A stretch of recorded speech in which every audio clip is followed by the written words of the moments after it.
ஹைவேன்னு நம்ம சொன்னாலே the most safest place அப்படின்னு நம்ம எல்லாரும் சொல்லுவோம். இதை நான் ஏன் சொல்கிறேன்னா, ஆயிரக்கணக்கான காடி வந்து காலையிலேருந்து நைட்டு வரைக்கும் பாஸ் பை பண்ணிக்கிட்டு தான் இருக்குது.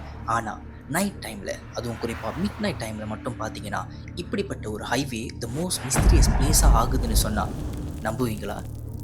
இந்த மிஸ்ட்ரீஸ் நான் சொல்கிறதுக்கான வார்த்தைக்கு காரணம் இருக்குது. அது ஏன்னா, இப்படி இந்த ஹைவேல போன நிறைய பேர் காணாமல் போன கதைகள் இருக்குது. அதுக்கும் மேலே ஸ்ட்ரேஞ்சான ஏதோ ஒரு விஷயத்த பார்த்ததா சொன்ன கதைகள் இருக்குது. அதுக்கும் மேலே ஏதோ ஒன்று இவங்களாம் வந்து டிரைவ் பண்ணிக்கிட்டே போகிறப்ப பின்னாடி ஒன்று துரத்துற மாதிரி ஃபீல் பண்ணுறதாக சொன்ன கதைகளும் இருக்குது. அப்படி இவங்க எல்லாரும் ஃபீல் பண்ண கதைகளில் ஒரு 3 கதைகளை பற்றி தான் இன்றைக்கி நம்ம வீடியோவில் பார்க்க போகிறோம். வாங்க வீடியோக்குள்ளே போவோம்.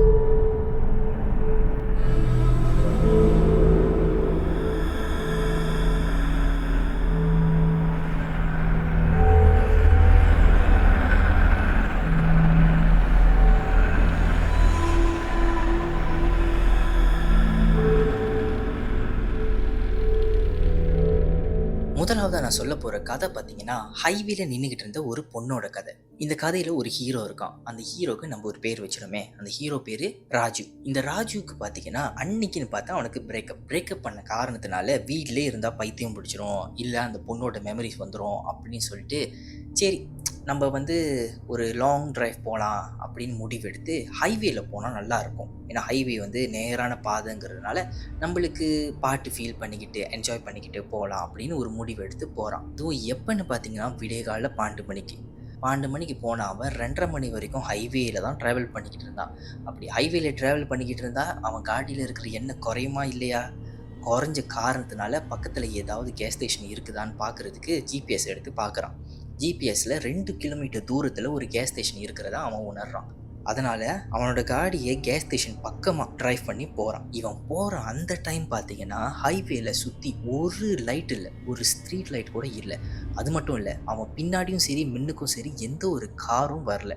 அதுக்கும் மேலே அந்த ஒரு ஹைவேல பார்த்தீங்கன்னா, அவன் மட்டும்தான் போகிற மாரி இருக்குது, மற்றது எதுவுமே அவன் கூட இல்லை அப்படின்னு ஒரு ஃபீல் பண்ணுறான். ஸ்பெசிஃபிக்காக சொல்கிறதா இருந்தால், இந்த உலகத்தில் நம்ம மட்டும் இருந்தால் எப்படி இருக்கும், அப்படி தான் அவன் அந்த ஹைவேல ட்ராவல் பண்ணி போய்கிட்டு இருந்தான். அதுவும் மிட் நைட் 2:30 மணி டைமில். அப்போன்னு பார்த்து அந்த இருட்டில் தூரமாக ஏதோ ஒன்று வினோதமான கிரிச்சர் மாதிரி ஏதோ ஒன்று பார்த்துருக்கான். இதை பார்த்த காரணத்தினால பயத்தில் அவன் வேகமாக போக ஆரம்பித்தான். கிட்ட போகிறப்ப தான் அவன் ஃபீல் பண்ணால் அது ஒரு பொண்ணு. ஏன்னால் ஹெட்லைட் மூலிமா தெரிஞ்சிச்சு அது ஒரு பொண்ணுங்கிறது. சரி, அந்த பொண்ணுக்கு என்ன ஆச்சு, ஏதாச்சு, ஏன் தனியாக நிற்கிறா, ஏற்கனவே நம்ம தனியாக இருக்கோம், அந்த பொண்ணுக்கு ஏதாவது ஆயிரும்னு சொல்லிட்டு அந்த பொண்ணுக்கிட்ட போயிட்டு கேட்குறான், என்னம்மா ஆச்சு உனக்கு, ஏம்மா இங்கே இருக்க அப்படின்னு கேட்குறான். ஆனால் அந்த பொண்ணு ஒன்றுமே பேசலை, எந்த ஒரு கையசைவும் காட்டாமல் என்னமோ சில மாரி அங்கேயே நின்றுக்கிட்டு இருந்தா. அதுக்கும் மேலே அந்த பொண்ணு என்ன ட்ரெஸ் நம்ம போட்டிருந்தா, ஒரு லாங் ட்ரெஸ் போட்டுக்கிட்டு முடியெல்லாம் விரிச்சுக்கிட்டு அவனையே பார்த்துக்கிட்டு இருந்தா. ஆனா அவளோட முகம் சரியாவே தெரில. கண்ணு கூட பார்த்தீங்கன்னா முடி ஃபுல்லாவே மறைச்சிக்கிட்டு இருந்ததால அது பொண்ணா பையனா கூட கொண்டு தெரில. முடியை பார்த்து தான் அவன் பொண்ணுன்னே ஃபிக்ஸ் பண்றான். சரி, இவளை பார்த்த உடனே இவனும் வந்து கேட்ட உடனே அந்த பொண்ணு எதுவுமே செய்ய காட்டல. சரி நம்ம அப்படியே போயிடலாம் அப்படின்னு சொல்லிட்டு அவன் போகலாம்னு முடிவு எடுக்கிறப்ப அந்த பொண்ணு திடீர்னு, என்னை இங்கே கூட்டிகிட்டு போக முடியுமா அப்படின்னு கேட்குறான். அவனும், இங்கன்னா எங்கம்மா கூட்டிகிட்டு போகணும், நீ சொன்னாதான் நான் கூட்டிகிட்டு போக முடியும் அப்படின்னு சொல்கிறான். அதுக்கு அந்த பொண்ணு, நீங்கள் போங்க, நான் உங்களுக்கு வழியை காட்டுறேன் அப்படின்னு சொல்கிறான். சரின்னு சொல்லிட்டு இவனும் வந்து அந்த பொண்ணை காடியில் ஏற்றிட்டு போகலாமா அப்படி சொல்லிட்டு போயிட்டே இருக்கான். அந்த பொண்ணும் எந்த ஒரு வழியுமே காட்டலை. அவன் வந்து ஹைவேலேயே தான் போயிட்டு இருக்கான். இந்த பொண்ணு எதுவுமே பேசாமல் அவன் பின்னாடி தான் வந்துக்கிட்டு இருந்துச்சு. அப்போ திடீர்னு பார்த்தீங்கன்னா, அந்த பொண்ணுக்கு தூக்கம் வந்துச்சா இல்லையான்னு தெரில, அப்படியே பின்னாடி அந்த கோச்சில் அப்படியே படுத்துட்டான். இவனும் வந்து சரி அவளுக்கு என்ன ஆச்சுன்னு தெரியலையே, அநேகமாக வந்து யாரோ அவளை அடிச்சிட்டாங்களா இல்லை எங்கேருந்து வந்தா எதுவுமே தெரியாதனால அந்த பொண்ணுக்கிட்ட பேச்சுவார்த்தை கொடுத்துக்கிட்டே தான் இருக்கா. அதுக்கு அந்த பொண்ணு பார்த்தீங்கன்னா எந்த ஒரு பதிலும் கொடுக்காம படுத்துக்கிட்டு தான் இருந்துச்சு. இவனும் என்ன நினைச்சானா, ஒரு கட்டத்துக்கு மேல சரி இந்த பொண்ணு தூங்கிருச்சு போல இருக்கு அப்படின்னு சொல்லிட்டு அவன் எதுவுமே பேசல. அவன் பாட்டு கேட்டு வந்துகிட்டு இருந்தான். அப்போ அந்த டைம்ல மின்னுக்கு இருந்த கண்ணாடி வழியா அவன் பாக்குறான் அந்த பொண்ணு. இவ்வளவு நேரமா தூங்கிட்டு இருந்தா நம்ம எல்லாருமே நினைச்சோம். ஆனா அந்த பொண்ணு படுத்துக்கிட்டு தான் இருந்தான். ஆனா கண்ணை மூடாம அவனே தான் பாத்துக்கிட்டு இருந்தான். இதை பார்த்து அவனுக்கு பயத்துல உறைஞ்சு போய் நின்னான். காடியை ஒரு பக்கமா ஸ்டாப் பண்ணி, நீ எங்கம்மா இப்ப பொண்ணு கோவமா கேட்டான். அதுக்கு அந்த பொண்ணு மறுபடியும் எதுவுமே பேசாம, இன்னும் கொஞ்சம் தூரத்துல என் வீடு வரப்போகுது, அங்க நீங்க நிப்பாட்டிருங்க அப்படின்னு சொல்றா. இதை கேட்டு இவனும், சரி நான் உன்னை நம்புறேன், என்னை பயம் கொடுத்தாத அப்படின்னு காமெடிலாம் பண்ணிட்டு மறுபடியும் அந்த ஒரு ஹைவே பக்கமாக போகிறான். இந்த ஹைவேல போயிட்டே இருக்கிறப்ப அந்த பக்கத்தில் பார்த்தீங்கன்னா ஒரு சுடுகாடு இருக்குது. அவன் அதை ரியலைஸ் பண்ணல. அந்த சுடுகாடு பக்கமாக போயிட்டே இருந்து இப்போதான் அவளோட கை முன்னுக்கு வச்சு இங்கே வளைங்க அப்படின்னு சொல்கிறான். இவனும் என்னம்மா சுடுகாடு பக்கத்துக்கு காட்டுறா அப்படின்னு சொல்லிட்டு முழிச்சு பார்த்தான். நான் இருக்கிறதே இங்கே தான், வேற எங்கே நான் இருக்கணும் அப்படின்னு அவ கேட்டான். அதுக்கு இவனும் பயத்தில் சரிம்மா நான் போய் உன்னை விடுறமான்னு சொல்லிட்டு அந்த சுடுகாட்டுக்குள்ளே போயிட்டு அந்த பொண்ணை விட்டுட்டு எங்கம்மா உன் வீடு இருக்கு அப்படின்னு கேட்டான். தூரத்தில் ஒரு வீடை காட்டினான். சரி அநேகமாக அதுதான் வீடுன்னு சொல்லிட்டு, அது ஒரு பொண்ணு பாருங்களேன், ஆம்பளை பசங்க நம்மளாம் என்ன பண்ணுவோம், சரி பொண்ணுங்கிறதுனால நம்ம போயிட்டு சேஃபாக போய் விட்டுட்டு வர்றது தான் நம்ம பார்ப்போம். இவனை வந்து காடியிலேருந்து வெளியே இறங்கி அந்த பொண்ணை போய் விடலாம்னு சொல்லிட்டு அந்த பொண்ணு பின்னாடியே போயிட்டு இருந்தான். பொண்ணு நடந்த இடம் பார்த்தீங்கன்னா ஒரு மண், அந்த மண்ணு மேலே நடந்தால் எல்லாருக்குமே கால் தடம்னு ஒன்று இருக்கும். ஆனால் இந்த இடத்துல அந்த பொண்ணுக்கு கால் தடை எதுவுமே இல்லை. பொண்ணு நடந்து போது கால் தடை இல்லை. அவன் வந்து அதை பார்த்துக்கிட்டு இருக்கான். அவன் பார்த்துட்டு ஒன்று தான் அவன் ஃபீல் பண்ணான். பயம் மறுபடியும் அவனுக்கு ஏற ஆரம்பிச்சிச்சு. ஏன் சொல்கிறேன்னா, அவன் நடந்து போன சைட்டு பார்த்தீங்கன்னா வீடு இல்லை, அந்த சுடுகாட்டு மேலே தான் அவன் ஏறிக்கிட்டு இருக்கான். பணத்து மேலே மிதிக்கிறாளா எது மேலே மிதிக்கிறா எதுவுமே தெரியாமல் அவன் வேற பின்னாடியே போய்கிட்டு இருக்கான். பின்னாடி போய்கிட்டே இருக்கிறப்ப திடீர்னு அந்த பொண்ணு என் வீடு வந்துருச்சுன்னு சொல்கிறான். ஆனால் பக்கத்தில் பார்த்தா அந்த வீடு எங்கேயுமே இல்லை. இவனை வந்து பார்த்துட்டு ஐயோ என்னம்மா சொல்கிறேன், இங்கே எங்கேயும் வீடு இல்லைம்மா, இது உண்மையா உன் ஏரியாவா அப்படின்னு கேட்டா. அதுக்கு இந்த பிள்ளை சிரிச்சுக்கிட்டே அந்த ஒரு கல்லறை முன்னுக்கு மறைஞ்சு போறான். இதை பார்த்த இந்த பையன் என்ன பண்றதுன்னு தெரியாம ஓடி போய் காடியை எடுத்துட்டு வேகமா ஓட ஆரம்பிச்சான். அப்ப காதுல யாரோ ஒரு ஆள் கிசுகிசுக்கிற மாதிரி ஃபீல் பண்ணான். இதுல என்ன ஒரு விஷயம்னா, அந்த பொண்ணு வந்தால, அந்த பொண்ணு வந்ததுக்கு அப்புறம் ஏன் இவனுக்கு இந்த காதுல கிசுகிசுக்குதுன்னு அவனுக்கு தெரியல. அதுக்கப்புறம் தான் கண்ணாடி வழியா அவன் பார்த்தான். பின்னாடி எக்கச்சக்கமான ஆத்மாக்கள் அவன் பின்னாடி இருக்கு. நம்ம லைஃப்ல ரொம்ப ஃபீல் பண்ணி என்ஜாய் பண்றதுக்கு வந்தா கடைசியில பேய் கூட நம்ம குடும்பம் நடத்த வேண்டிய நிலைமை வந்துருச்சு அப்படின்னு சொல்லிட்டு அவன் அந்த இடத்த விட்டு தலை தெரிச்சு ஓட ஆரம்பிக்கிறான். அந்த காடி அப்படி அங்க விட்டுட்டு. இரண்டாவதா நான் சொல்ல போற கதை பார்த்தீங்கன்னா 666. என்னடா ஒரு நம்பரை வச்சு ஒரு கதை சொல்கிறேன் அப்படின்னு நீங்களா கேட்டிங்கன்னா, இது சாதாரணமான ஒரு நம்பர் இல்லை, ஒரு காரோட நம்பர் பிளேட்டோட கதை இது. எரன்னு ஒரு பையன், அவனுக்கு அட்வென்ச்சரான விஷயம், ரிஸ்கான விஷயங்கள் செய்கிறதுனா அவனுக்கு ரொம்ப பிடிக்கும். உதாரணத்துக்கு ஒன்று சொல்கிறதா இருந்துச்சா, அபண்டனான பிளேஸில் வந்து எக்ஸ்ப்ளோரேஷன் பண்ணுறது, அதுக்கப்புறம் ஹைக்கிங் போகிறது. அதுவும் ஹைக்கிங் காலையில் போனால் என்ன அட்வென்ச்சர், அவனுக்கு நைட்டில் போகிறது தான் ரொம்ப பிடிக்கும். அந்தமாரி நிறைய விஷயங்கள் சேட்டைகள் அவன் நிறைய பண்ணியிருக்கான். அதுவும் இது பண்ணுறது எல்லாமே கூட்டமாலாம் பண்ண மாட்டான், தன்னந்தனியாக தான் அவன் பண்ணுவான்.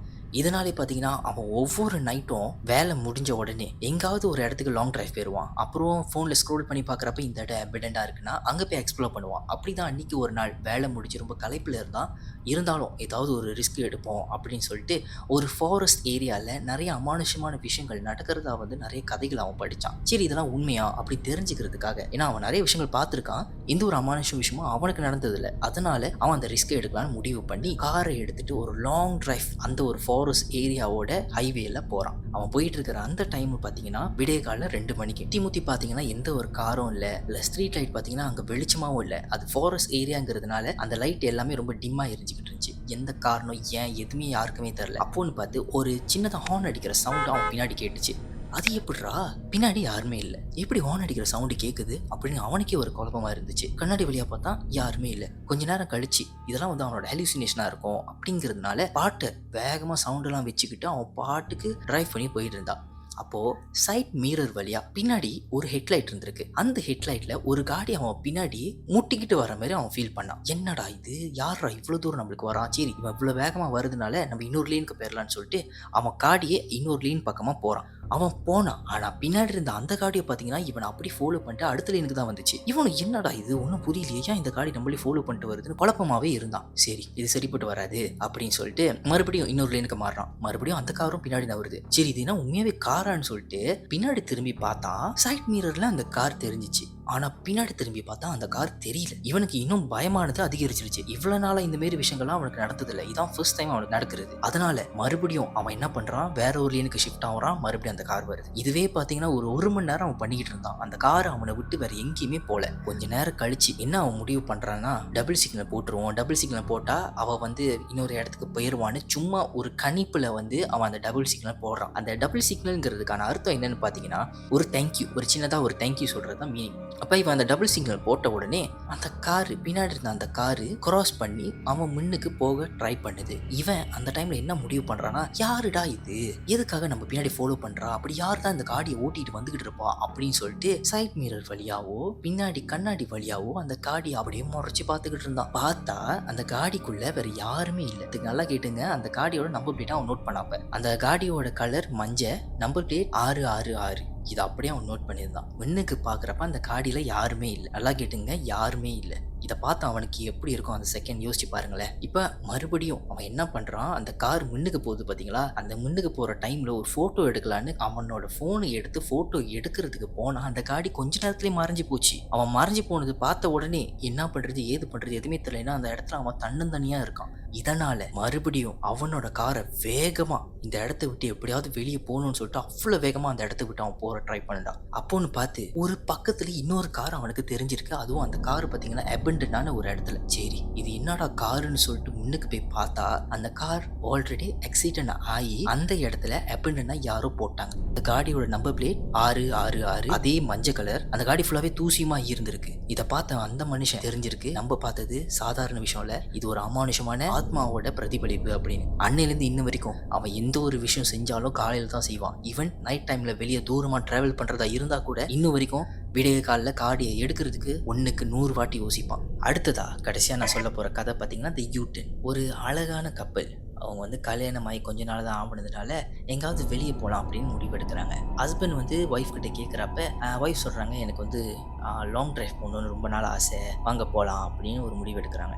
ஹஸ்பண்ட் வந்து இதில் என்ன ஒரு விஷயம்னு பார்த்தீங்கன்னா அவருக்கு ஜிபிஎஸ் இருந்தால் தான் இங்கேருந்து எவ்வளோ தூரம் வேணாலும் போகலாம். ஆனால் அவருக்கு ஜிபிஎஸ் இல்லைன்னா சைன் போர்ட் பார்த்து அவரால் வீட்டுக்கு வர முடியாது. அதுதான் அவரோட பெரிய ஒரு வீக்னஸாக இருந்திருக்கு. அப்போது சரி எல்லாத்தையும் பேக் பண்ணிட்டு ஒரு லாங் ட்ரைவாக அவங்க பாட்டுக்கு போய்கிட்டு இருந்தாங்க. ஒய்ஃப் வந்து பார்த்தீங்கன்னா அவங்களோட பர்சனல் ஸ்டாஃப்ஸை பற்றி பேசுகிறதும் ஹஸ்பண்டும் வந்து அவங்கள வந்து கலாய்க்கிறதும் அந்தமாரி ரொம்ப ஜாலியாக என்ஜாய் பண்ணிட்டு தான் போனாங்க. ஒரு கட்டத்துக்கு அப்புறம் வந்து பார்த்தீங்கன்னா ஜிபிஎஸ் வந்து கிளிச் அடிக்க ஆரம்பிச்சிருக்கு. கிளிச் அப்படின்னா என்னன்னு பார்த்தீங்கன்னா ஒரு வாட்டி யூட்டன் எடுக்கிறாரு, சரி அடுத்த வாட்டி அதே யூட்டன் எடுக்கிறாரு, சரி 3வது வாட்டி யூட்டன் எடுக்கிறாரு, சரி இதுக்கப்புறம் ஜிபிஎஸ் பார்த்தா வேற ஒர்க் அவுட் ஆகாது அப்படின்னு சொல்லிட்டு நம்ம நேராக போயிடுவோம், அதுக்கப்புறம் ஜிபிஎஸ் பாய்க்கலான்னு பார்த்தா சரி நேராக போனாரு. நேராக போயிட்டு மறுபடியும் ஒரே இடத்துக்கு வர மாதிரி அவருக்கு ஃபீலாக இருந்திருக்கு. என்னமோ ஒரு லூப்பில் மாட்டிக்கிட்ட மாரி மனுஷன் ஃபீல் பண்ணியிருக்காரு. ஒய்ஃப் கிட்ட இப்போ நடக்கிற விஷயத்த எடுத்து சொன்னாரு. இந்த மாதிரி எனக்கு என்னமோ நம்ம லூப்பில் மாட்டிக்கிட்டோம் போல, என்ன நடக்குதுன்னு தெரியல, சுற்றி முற்றி பார்த்தா ஒரே இடத்துக்கு நம்ம வர மாதிரி இருக்கு, ஜிபிஎஸ் காட்டினாலும் ஒரு யூட்டனே தான் எடுக்க சொல்லுது, அந்த யூட்டன் எடுத்தாலும் ஒரு சேஞ்சுமே இல்லை, என்ன நடக்குது அப்படின்னு சொல்லிட்டு கேட்டாரு. ஒய்ஃபுக்கு என்ன நடக்குதுன்னு அவங்களுக்கும் புரியல.